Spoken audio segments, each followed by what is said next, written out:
við heyrðum hérna rétt á hann í Agnari Smára Jónssoni, leikmanni IBVF. Þeir mæta Haugum á morgun og sjálfsögðu heyrum við í Haukamanni líka. Það Elías Már Halldórsson, leikmaður Hauka, sem ætlar að taka örstutt spjall við okkur.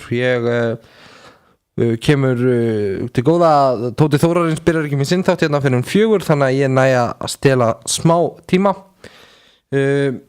Elías á von og símtali hjá mér og við skulum bara athuga hvort að hann taki ekki upp tólið.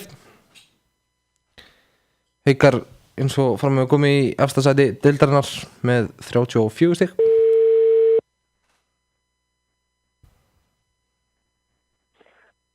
Halló? Já, Elías Már. Já. Sæll og blessaður, Þorsteinn Haukur hérna megin. Þú ert í beinni útsendingu á útvarpi Hringbraut. Blessaður, hvernig hitt ég þig? Bara vel. Er það ekki? Jú. Haukamenn hafa nú svo sem ástæða til að vera í ágætis skapi svona þessa myndir. Já, við erum bara léttir. Það búið að ganga vel, þannig að við erum bara hressir og kátir. Já, leikurinn á morgun gegn IBVF hafi verið áhugaverðar rimmur milli þessara liða undanfarin 2 tímabil og kannski einhverju leiti hægt að segja að þið eigi einhverja ógreidda reikninga við eigamenn. Já, þetta hafa náttúrulega verið miklir baráttuleikir svona undanfarin 2 ár, þannig að ég veit ekki hvort að við hefum eitthvað ógreidda reikninga hjá þeim, en þetta búin að vera hörkuleikir og við gerum svo sem alveg ráð fyrir að það verði þannig á morgun líka. En náttúrulega kannski eftirminnilegir leikir, oddaleikurinn í Ólísdeild kalla fyrir 2 árum og svo undanúrslit í bikar í fyrra. Þeir virðast einhvern veginn ná að stríða ykkur svona þegar mest undir. Já, þeir hafa gert það. Þetta eru 2 mjög jöfn lið og þannig að þetta hafa orðið svona oft miklu spennuleikir og þannig hefur það nú verið alltaf einhvern veginn. Það eru góðir markmenn og góðar varnir og þeir unnu okkur 2 í svona stórum leikjum en leikurinn á morgun nú bara svona venjulegur deildarleikur, þannig að það verður eflaust hörkuleikur en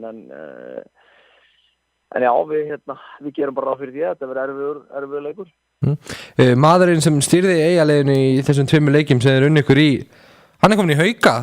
Erfitt fyrir Eyjamenn að koma honum eitthvað sérstaklega óvart á morgun. Það kemur vantilega til með að hjálpa ykkur.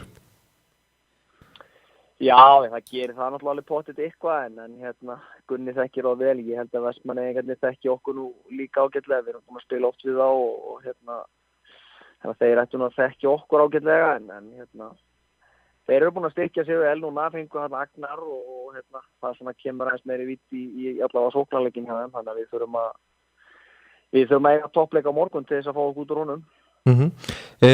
Ykkar gengi undanfarið tímabil nánast í heilsinni verið bara frekar gott. Þetta verðist einhvern veginn malla svona hjá ykkur og vantarlega þið reiknið bara með því að halda fram að gera á morgun.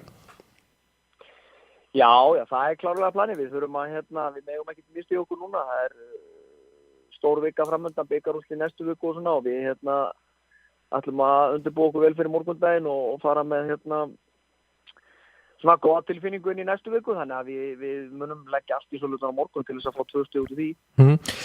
Einmitt, fyrst þú minnist á bikarhelgina, náttúrulega ein stærsta helgi ársins framöndan. Ekkert erfitt að svona stilla sig og að spila bara venjulegan deildarleik vitandi hvað í vændum?